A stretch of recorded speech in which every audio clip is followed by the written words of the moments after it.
এই দিল্লি না ঢাকা, দিল্লি না ঢাকা।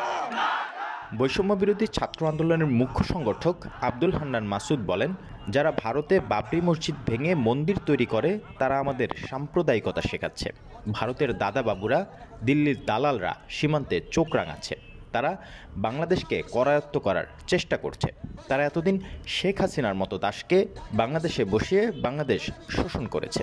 বাংলাদেশের সীমান্তে আমাদের দাদা বাবুরা, দিল্লির দালালরা আমাদের চোখ রাঙানি দিচ্ছে। তারা বাংলাদেশকে তাদের করায়ত্ত করার চেষ্টা করছে। শেখ হাসিনার মতো দাসকে বাংলাদেশে বসিয়ে বাংলাদেশকে এতদিন শোষণ করেছে।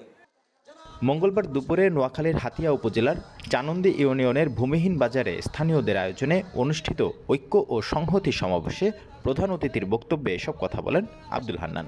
তিনি আরও বলেন, স্বৈরাচারের দোসররা বাংলাদেশে অস্থিতিশীল পরিস্থিতি সৃষ্টি করে শেখ হাসিনাকে ফিরিয়ে আনার চেষ্টা করছে।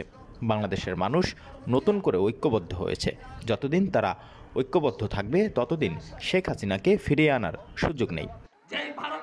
দিল্লিতে দাঙ্গা লাগিয়ে হাজার জন মুসলমানদেরকে হত্যা করা হয়েছে, তারা এখন বাংলাদেশের সংখ্যালঘুর অধিকারের কথা বলে আমাদের উপর চাপ সৃষ্টির চেষ্টা করছে। কিন্তু এই বাংলাদেশের মানুষ, আলেম ওলামা, এদেশের সাধারণ মানুষ প্রত্যেকে একসাথে মিলেমিশে হিন্দু, মুসলিম, বৌদ্ধ, খ্রিস্টান একসাথে দীর্ঘ সময় ধরে বসবাস করে আসছে। যারা এই কিছুক্ষণ আগে একজন বলল একজন হিন্দু ভাই রাস্তার ধারে ঘর করেছে, সেই ঘর ভেঙে দিয়েছে আওয়ামী লীগ নেতা। কিন্তু তারা এই দোষ দেয় আলেম ওলামার উপর, তারা এই দোষ দেয় এই দেশের মানুষের উপর। তাদের দাসেরা এই দেশে বিশৃঙ্খলা সৃষ্টি করে, তারা এটাকে অপপ্রচার চালিয়ে আমাদের দেশের সম্মান ক্ষুণ্ণ করার চেষ্টা করে। তারা মনে করে ফ্যাসিস্ট হাসিনাকে আরেকবার তারা এই দেশে ফিরিয়ে আনতে পারবে।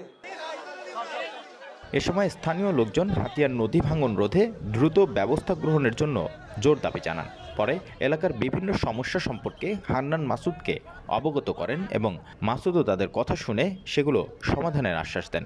যুবদলের সাবেক সাংগঠনিক সম্পাদক MK বেলালের সভাপতিত্বে বিভিন্ন রাজনৈতিক দলের নেতৃবৃন্দ, ব্যবসায়ী ও বিভিন্ন সংগঠনের নেতাকর্মীরা এ অনুষ্ঠানে উপস্থিত ছিলেন।